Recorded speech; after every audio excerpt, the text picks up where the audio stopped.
All right, let's jump right in. If you're an inventor, getting that official envelope from the patent office can make your heart just stop for a second. But what if I told you it's almost never a rejection? What if it's actually an invitation to make your patent even stronger? Today, we're going to break down exactly how to turn that apparent obstacle into a huge opportunity. So, you've opened it, and there it is, a patent office action.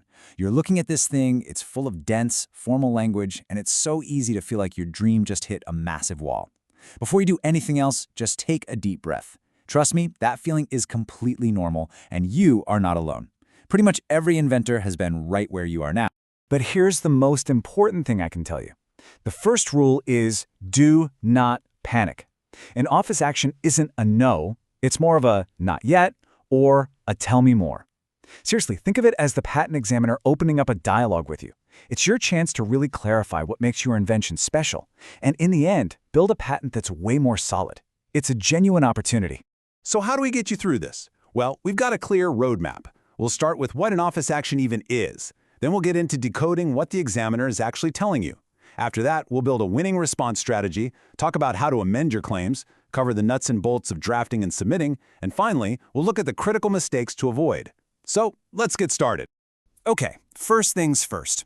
What exactly are we dealing with here?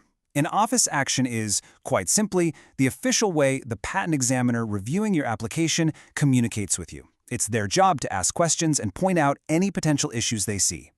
At the end of the day, it's really just a formal to-do list. The examiner has laid out specific things, and it could be anything from a tiny formatting issue to a big question about your invention's novelty that you need to address before they can grant your patent. Think of it as your checklist for getting across the finish line. This is totally standard. It's part of the game.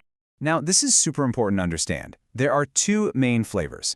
A non-final office action is basically round one. It's the first time you're hearing from the examiner. You have a lot of flexibility here to make your case and make changes. But a final office action, well, that comes after you've already responded once, and it means the examiner still isn't sold.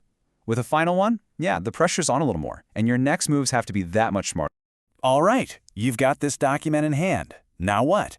Before you even think about writing a single word in reply, you need to put on your detective hat. The real goal here is to dig in and understand what the examiner is truly asking for. So here's your game plan in 3 simple steps. First, read the whole thing. And I mean, really read it. Don't just skim. Try to get inside the examiner's head and understand their reasoning. Second, and seriously, this step is non-negotiable. Talk to a patent attorney. They're fluent in this language. And third, you gotta triage the issues. Figure out which ones are the big, critical challenges, like novelty, and which ones are more like small housekeeping items. Okay, analysis done. Time to build your response strategy. And I'm going to say it again because it's so important. This is a dialogue, not a debate. You're not trying to win a fight. You're trying to have a professional conversation to find a path forward. Our source material from Patent PC puts it perfectly. Collaborating with an experienced attorney is just crucial. They don't just know the law, they understand the examiners, the unwritten rules, and how to craft arguments that are persuasive without being aggressive. This is where you get an expert guide to help you build your plan. So, what goes into a really solid argument? Well, it's not about just saying you're wrong. It's about showing why you're right. You have to carefully look at the prior art they mention, which is just a fancy term for any proof that your idea was already out there in public before you filed. Your job is to clearly, logically, and respectfully point out the differences. And what's your secret weapon here? It's evidence. Hard data, technical drawings, clear explanations, those are way more powerful than just your opinion. One of the most powerful tools in your toolbox is actually amending or changing your patent claims. Now, this isn't about giving up ground or admitting defeat. It's a strategic pivot. It's about refining the legal definition of your invention to directly address the examiner's concerns. So, what does a smart amendment actually do? Well, it can help you get around that prior art. For example, if you claimed a chair and the examiner found another chair, you could amend your claim to be a chair with a self-heating cushion. See? You're adding a limitation to make it novel. The goal is to highlight what makes your invention unique, but precision is everything here. Every single word matters. Each change you make has to be laser-focused on solving a specific objection. Okay, I need you to listen to this next part very, very carefully. This is the golden rule. The one thing you absolutely cannot do. You cannot introduce new matter. That means any change or addition you make has to be supported by what you wrote in your original application. You can't just add a cool new feature you thought of last night. It's a huge no-no, an absolute deal breaker that can get your whole application in jeopardy. Okay, you've done the hard work of analyzing, strategizing, and planning your amendments. Now it's time to put it all together, draft that response, and get it over the finish line. First thing you need to know, there's a deadline, and it's a hard one. You usually have somewhere between 2 and 6 months to get your response in. If you miss that date, the Patent Office can just say, "Too late," and declare your application abandoned. All that work? Gone.